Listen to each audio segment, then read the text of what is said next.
Et vraiment pour moi, quitte à avoir plein de défauts, si au moins vous avez la bonne foi, si vous êtes capable de vous regarder en face, de ne pas vous mentir, de ne pas mentir aux autres, d'être le plus authentique possible et de vous aligner avec vos valeurs, bah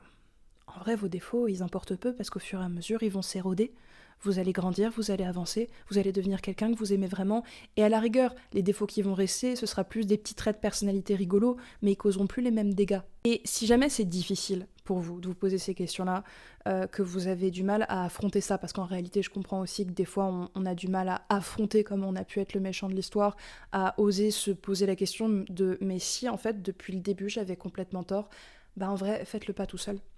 Vous avez tout à fait le droit de venir dans un cabinet, de prendre rendez-vous, que ce soit avec moi ou avec quelqu'un d'autre, et puis qu'on puisse se poser et qu'on regarde ça ensemble, qu'on se pose ces questions-là avec beaucoup de bienveillance qui vous encadre, et surtout quelqu'un qui vous aide à faire autrement. Parce que ce qui nous empêche des fois de se regarder honnêtement dans le miroir, c'est qu'on se dit mais si jamais je découvre que j'avais tort et que c'était pourri ce que je fais, mais je fais comment? Donc n'hésitez jamais à demander de l'aide.